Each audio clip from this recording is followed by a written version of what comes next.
I'm Ben Ryan. I'm from Seattle, Washington. I knew I was gay from about the age of 12 or so, and by the time I was 17, I was getting ready to come out. So there was an AIDS service organization in Seattle, and I went there to do volunteer work. And a guy who I'm going to call Kurt, who at the time was about 40 years old, recruited me to work in the public policy department. So I was very excited about that. You know, I went in for my first day. It was sort of my first foray into the real world, that kind of thing.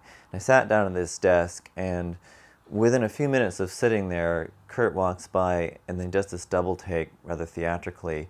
And he says, "Oh, you know, I was just walking by and thinking, who's that new cute employee?" Then I realized it was Ben. It was perhaps that day or the next week that Kurt and I were walking outside in this general kind of area of different shops and stuff where the office was, and we were standing in front of all places, a Jack in the Box. He asked me if I was gay, and people had asked me that a few times in my life, and I had lied up to that point, but I just didn't want to lie anymore. Even though I didn't want this guy to be my first person I came out to, because I didn't really know him, I said that I was, and boom, I was out of the closet in front of the Jack in the Box. Kurt essentially befriended me and, you know, asked me to do things as part of working for the foundation, but also we hung out outside of the nonprofit on several occasions. Kurt was always joking, you know, to me like, "Oh, when did I turn 18?" And so there was this real kind of flirty sexual current that was going between us, and I remember finding him attractive, and he had like a really fit body, and I thought that was very sexy. It was a Sunday.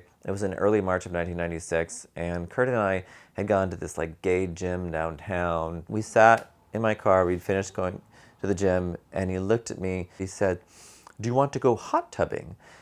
And I didn't know what he meant. I essentially said, "Okay," and then he had me drive to this place, and we pull up, and it was this like corny rent by the hour hot tub joint. And we go in, and I didn't have a swimsuit. And he says, "Oh, just wear your gym shorts without any underwear," which I did. And then sort of the next step that happened, he says, "Oh, do you want a back rub, massage?" I was like, "Okay." And I remember lying there and having a hard on and being really terrified that he would turn me over. And he did. One thing led to another, and next thing you know, my shorts are off, and we proceeded to have a sexual encounter. We didn't have intercourse or anything, but we were in there for quite some time. Because I was not yet 18, this was statutory rape. The law in Washington state is that the age of consent is 16. However, it's 18 in the event that the older partner is a teacher or someone else in a position of authority, like a boss or something like that. So this definitely qualified. I talked to him, I think, the next day, and he said something to the effect that we really couldn't be friends anymore, and he was cutting me off, and I was just devastated because, you know, that was what I really wanted out of this experience. And then that Wednesday, I went in to do volunteer work, and I got taken into the head office at the foundation, and they said, "Did you have sex with Kurt over the weekend?" I said, "Yes." They said, "He's been terminated."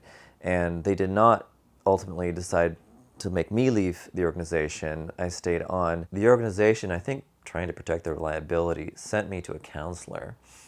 And I went to this counselor, filled out some sort of form, and signed it, and went in, told her what had happened. She promptly called Child Protective Services on me, and she could not look more horrified, more judgmental about what had happened between Kurt and me. And then ultimately says to me, "Oh, CPS says because you're over 16, they wouldn't deal with it, so I have to call the police." The police had to decide if they wanted to pursue the case. And she had asked me, this counselor, "Would you testify in court?" And I immediately said no. Ultimately, the police call me back and they say, "We're not going to pursue the case because you won't testify." As I would come to learn, what Kurt had done, as soon as he and I had had the sexual encounter, he hit the ground running and told as many people as he possibly could to ensure that he would get fired immediately, which is what happened. Kurt had planned the entire enterprise from the start. He had recruited me to use as a pawn so that he would have a sexual encounter with me, which would get him fired from the organization so that he could go and get unemployment. And then he also had planned, if they challenged his unemployment, that he would say he was wrongfully terminated because it was not in his job description to handle volunteers.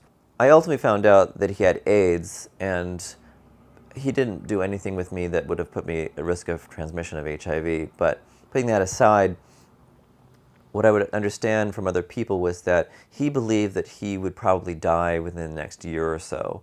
And the reason he wanted unemployment was he wanted to go to Paris before he died. So essentially, he had used me as a scheme to defraud the government to give him money to go on a swan song vacation. Surprise, surprise, that was when the combination antiretroviral cocktails came on the market that very year.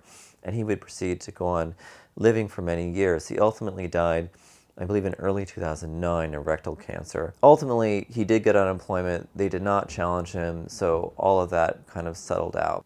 The guilt that I had, that I essentially saw myself as this ticking time bomb who had walked into the organization and set up this huge explosion for everyone to deal with, that kind of guilt and this sort of feeling of being a harlot and having a scarlet A and walking around Seattle and having people know this story and worrying that they were going to tell my parents, that anxiety was so damaging to me. Years later, I was with a therapist around the time I turned 30. He was listening to me for a long while, and after being with him for some months, he kind of dropped the bomb on me where he said, you know, you were abused as a teenager, and I think this has been affecting your life in the following ways. I hadn't, until that point, really been able to acknowledge the word abuse because I still felt that I had so much stake in what had happened, that my free will had led me into this sexual encounter with Kurt.